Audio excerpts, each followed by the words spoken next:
My friend Paul Seegert is a healthcare expert, and I wanted to bring him on to kind of adjust or discuss what it means to cap the price of a specific medicine. It feels good initially. It takes the pain away initially, but in the long run, it could be very painful. Paul, welcome back. How are you, sir? I'm great. How are you, Leland? I'm good. So on the surface, capping the price of insulin seems like a good thing, right? People shouldn't be paying $800 for a dose of insulin, right? Yeah. Okay. The challenge is that you've got, when you read these things, and, you should read them, all the conversation at the State of the Union and so on was around a cap on the copay. Right. So they weren't. We've had some other developments today that are very interesting, with Eli Lilly coming out saying they're going to slash the cost of their most popular insulin products, $35.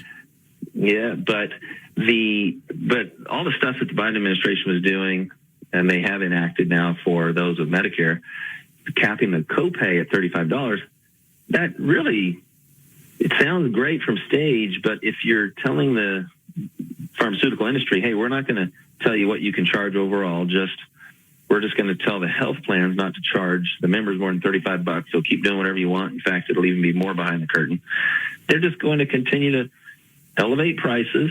You're not going to see it as a consumer because you're happy because your copay is lower.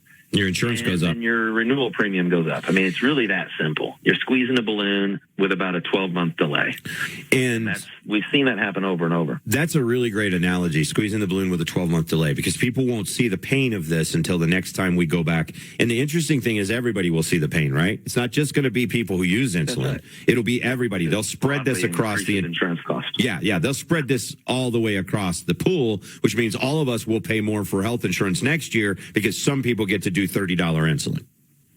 Yeah. And actually, 75% of people already accessed their insulin at a $35 or less copay before all this discussion. Right. It's just a really sexy thing to talk about. Is this another way that those benefit provider the benefits management providers, the middleman that we've put between the pharmacy and your insurance company, are actually going to make more money because we're doing it this way by capping the copay and not really worried about what it costs on the backside? Seems like a way they can stuff their pockets even more and to the detriment of everybody.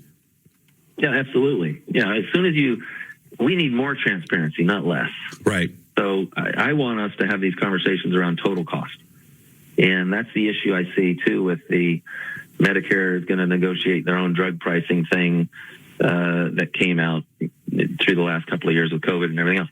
That isn't really Medicare negotiating drug pricing. It's price fixing, where Medicare can handpick, okay, here's some expensive drugs, and then go to the manufacturer and say, I know you charge $10,000 a month. We're only going to give you $2,000.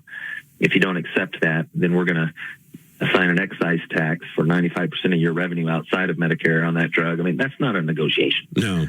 So that's when you explain to people that that's what's going on, they look at you like, what? I thought it was negotiation. No, it's not.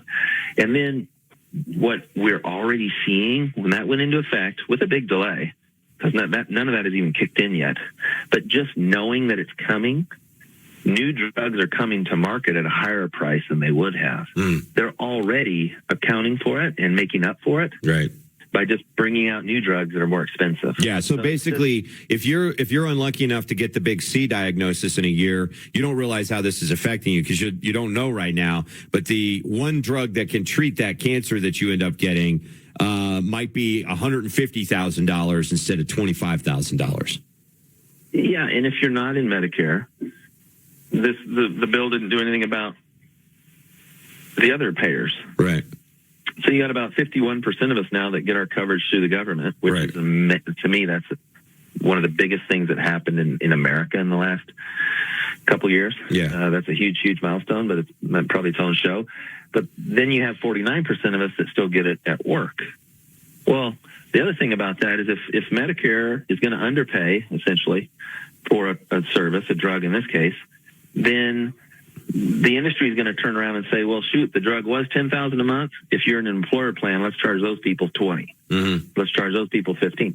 They'll make it up. Now we're going to squeeze the balloon from the government payer over to the private payer. Yeah. We've already seen that happen very unequivocally in hospital charges. And the beauty of the way they do this, we're talking with Paul Seegert, healthcare expert. The beauty of the way they do this is the curtain you described earlier. Because we don't see the backside of the prices, what we're actually paying for specific healthcare, the insurance company acts as the front, and they're going to get theirs, right, on the backside by raising premiums literally slowly across the board. So they're going to get their money. Yeah. The pharmacy benefit managers are going to get theirs by stuffing their pockets in between.